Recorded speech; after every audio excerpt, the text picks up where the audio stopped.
నమస్కారం అండి. నేను డాక్టర్ మోవా శ్రీనివాస్ అండి. నేను గుండె డాక్టర్ని, కార్డియాలజిస్ట్‌ని. చిన్న పిల్లల్లో వచ్చేటటువంటి గుండె జబ్బుల గురించి ఇప్పుడు మనం మాట్లాడదాం. సో, చిన్న పిల్లల్లో వచ్చేటటువంటి గుండె జబ్బులు, పుట్టుకతో వచ్చేటటువంటి గుండె జబ్బులు, చిన్న పిల్లల్లో కంటే కూడా మనం పుట్టుకతో వచ్చేటటువంటి గుండె జబ్బుల గురించి మాట్లాడదాం. దీనికి కారణాలు 2, 3 ఉంటాయి. ఒకటి జన్యుపరమైన కారణాలు. సో, ఫ్యామిలీలో ప్రాబ్లమ్స్ ఉండొచ్చు. సో, అవి బేసికల్లీ డిఫార్మ్డ్ బేబీస్, కొంతమంది గుండె జబ్బులు ఉన్నటువంటి బేబీస్ ఉంటారు.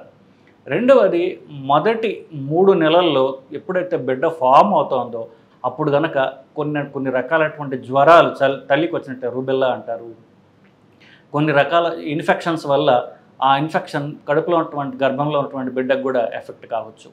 మూడోది, ఈ మొదటి 3 నెలల్లో ఎప్పుడైతే బిడ్డ ఫామ్ అవుతుందో అప్పుడు కనుక ఎక్స్రే ఎక్స్పోజర్ ఉన్నట్లయితే కంటిన్యూస్గా, సో ఈ 3 కారణాల వల్ల కామన్గా పుట్టుకతోటి గుండెలో జబ్బులు వచ్చేటటువంటి అవకాశం ఉంది.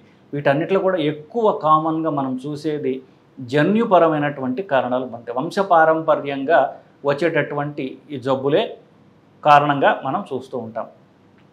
వీటిలో రకాలు ఏమిటి? ముఖ్యంగా 2 రకాలు ఉంటాయి. పుట్టుకతోటి బ్లూ బేబీస్, అంటే పుట్టుకతోటి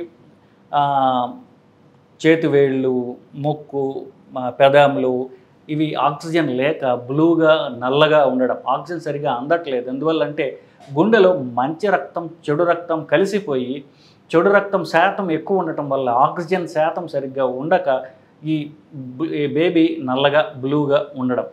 సో ఇది ఒక రకం. రెండవ రకం హోల్స్ ఉండడం. ఇది కూడా చెడు మంచి రక్తం కలుస్తాయి, గుండెలో హోల్స్ ఉంటాయి. సో పుట్టుకతోటి హోల్స్ ఉండే అవకాశం.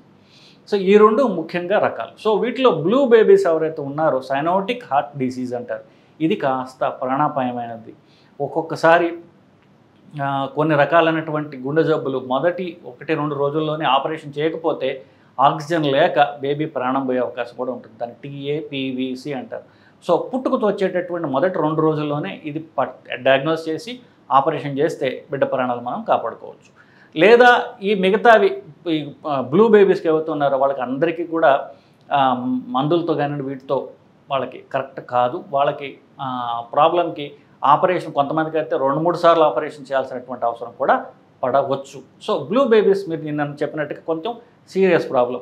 ఇకపోతే గుండెలో పుట్టుకతో హోల్స్ ఉన్నాయనుకోండి, మీ గుండెలో పైన 2 గదులు, కింద 2 గదులు ఉంటాయి. పైన గదుల్లో హోల్స్ ఉండొచ్చు, కింద గదుల్లో ఒకదానికి మధ్యన గోడలో హోల్ ఉండే అవకాశం ఉన్నది.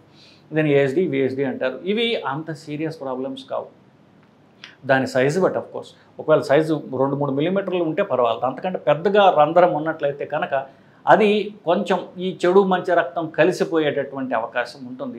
దానివల్ల బిడ్డకి ప్రాణాపాయం రాదు, కానీ గుండె బలహీనపడి, సో బిడ్డ పాలు తాగడానికి కష్టపడిపోవటం, పాలు తాగుతుంటే కొంచెం తాగానే ఆయాసపడటం, వాళ్ళకి చెమటలు పట్టడం, ఎప్పుడూ ఆయాసంగా గాలి తీసుకుంటూ ఉండడం, ఇట్లాంటివి జరుగుతాయి. సో వీటికి కూడా మనం వెంటనే గనక దాన్ని డయాగ్నోస్ చేసి దానికి ఆపరేషన్ ద్వారా కానివ్వండి, చిన్న చిన్న పరికరాలతో రక్తం ఈ గుండెలో ఉన్నటువంటి రంధ్రాలు మూసేటటువంటి పరికరాలు ఎప్పుడు ఉన్నాయి మనకి, వాటితో కానివ్వండి మూసినట్లయితే కనుక బిడ్డని మనం కాపాడుకోవచ్చు బేసికలీ. సో 2 రకాలు నేను చెప్పినట్టుగా బ్లూ బేబీస్, గుండెలో రంధ్రాలు, ఇవి ప్రధానమైనటువంటి ప్రాబ్లమ్స్. ఇవి మరి ముందే పసిగట్టవచ్చా? గర్భంలో ఉండంగానే తప్పకుండా చేయొచ్చు. సో దీన్ని TFA స్కాన్ అంటారు. గర్భవతులందరికీ కూడా ప్రతి గైనకాలజిస్టు గర్భం 2వ హాఫ్లో వచ్చిన తర్వాత అప్పుడు ఈ TFA స్కాన్ అని చేయడం ద్వారా గర్భంలో ఉన్న బిడ్డ గుండె లోపలి హెల్త్ ఎలా ఉన్నది, దాంట్లో ఏమన్నా మాల్ఫార్మేషన్స్ ఉన్నాయా, ఇలాంటివన్నిటిని మనం డయాగ్నోస్ చేయడానికి ఉంటుంది. దాన్ని TFA స్కాన్, అల్ట్రాసౌండ్ స్కాన్ చేస్తారు. తర్వాత బిడ్డ పుట్టిన తర్వాత మొదటి 1-2 రోజుల్లో కూడా మనం గుండె పరీక్ష చేసి గుండె ఎలా ఉంది అని చెప్పేటటువంటిది స్కాన్ చేసి చూడవచ్చు. దాన్ని ఈకోకార్డియోగ్రామ్, పెద్దలకు చేసేది పిల్లలు కూడా చేసుకుని చూడవచ్చు. కాకపోతే ఇప్పుడు గర్భంలో ఉన్నటువంటి బిడ్డ, ఆ బిడ్డలో గుండెలో పరీక్ష చేయడం అనేది కొంచెం కష్టం. ఒక్కొక్కసారి కొన్ని మిస్ అవుతూ ఉంటారు. పుట్టిన వెంటనే స్కాన్ చేసుకుంటే మనకి ఇంకా బెటర్గా తెలుస్తుంది. డైరెక్ట్గా బిడ్డ గుండెని పరీక్ష చేస్తాం కాబట్టి. ఒకవేళ సివియర్ ప్రాబ్లమ్స్ కనుక ఎర్లీ పార్ట్ ఆఫ్ ది ప్రెగ్నెన్సీలో, అంటే గర్భంలో ఉన్నప్పుడే కనుక బిడ్డ మొదటి ఫస్ట్ 3 నెలల్లో, ఫస్ట్ 4 నెలల్లో కనుక మనం ఈ ప్రాబ్లం ఉన్నట్టు పసిగట్టితే, అప్పుడు సివియర్ ప్రాబ్లం ఉంటే ఒక్కొక్కసారి బిడ్డ బతికే అవకాశం తక్కువ అనుకుంటే అప్పుడు గర్భస్రావం కూడా మనం గైనకాలజిస్ట్ సహాయం మేరకి చేసుకోవచ్చు. సో ట్రీట్మెంట్లు ఎట్లాగో నేను చెప్పాను. సో కొన్ని రకాలైనటువంటి జబ్బులు, పుట్టుకతో గుండె జబ్బులు ఉంటాయి. అవి చిన్న ప్రాబ్లమ్స్. దానివల్ల వీళ్ళు పిల్లలు పెద్దవాళ్ళు అయిపోయిన తర్వాత కూడా అది ప్రాబ్లం ఇవ్వదు. వాళ్ళకి 30-40 ఏళ్ళు వచ్చిన తర్వాత అప్పుడు ప్రాబ్లమ్స్ మొదలవుతాయి. అట్లాంటివి గుండెలు రంధ్రాలు, ఏఎస్డి అంటారు. గుండె పై ఛాంబర్స్ మధ్యలో ఉన్నటువంటి రంధ్రాలు అయితే అవి ఎంత సైలెంట్గా ఉంటాయంటే ఆ చిన్నపిల్ల పెద్దదయ్యి ఆ పిల్లల్ని కూడా కనీసి డెలివరీలు కూడా అయిపోతాయి. కానీ ఆ పిల్లకి 35-40 వచ్చిన తర్వాత అప్పుడు తెలుస్తుంది, ఓహో పుట్టుకతో అమ్మాయికి గుండె రంధ్రం ఉంది అని. అందరూ ఆశ్చర్యపోతారు, మరి ఈ పిల్ల పెళ్లి చేసుకుంది, పిల్లల్ని కంది, అంతా బాగానే ఉంది కదా అంటే మరి ఆ జబ్బు అంత మైల్డ్ జబ్బు. సో అది సీరియస్ ప్రాబ్లం కాదు ఆబ్వియస్లీ, ఎందుకంటే ఇంతవరకు మనకు ప్రాబ్లం కానివ్వాలి. కానీ 40 ఏళ్ల లోపు అది కనుక హోల్ని కనుక మూసేసుకున్నట్లయితే అది పర్మనెంట్ డ్యామేజ్ లంగ్స్కి కానివ్వండి, హార్ట్కి కానీ చేయకుండా మనం ముందే దాన్ని అరికట్టుకోవచ్చు. దానికి ఆపరేషన్ చేసుకోవచ్చు, లేదా ఒక పరికరం ద్వారా రంధ్రాన్ని చిన్న ప్రొసీజర్ ద్వారా ఆపరేషన్ అవసరం లేకుండా కూడా మనం దాన్ని కరెక్ట్ చేసుకోవచ్చు.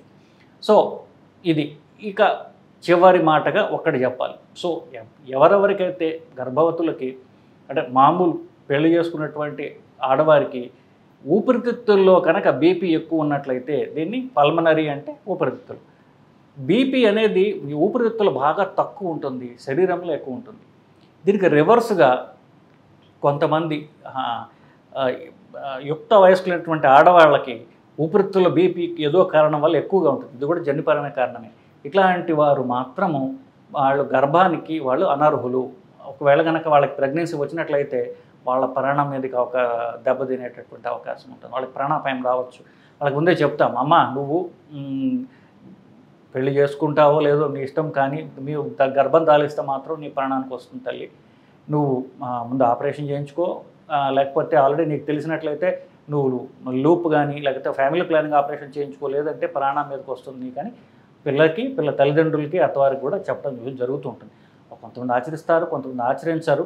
కొంతమంది మూర్ఖంగా పాపం ఆ అమ్మాయి యొక్క అంటారంటే ప్రాణాన్ని రిస్క్ పెట్టి మళ్ళీ ఆ పిల్లతోటి ఈ ప్రెగ్నెన్సీలు ఇవన్నీ పోవడం జరుగుతూ ఉంటుంది. నిన్న చెప్పిన వాళ్ళకి అంత బుర్రకెక్కదు, అంత బాధ్యతగా ఉండని మనుషుల్ని నేను చాలామందిని చూశాను.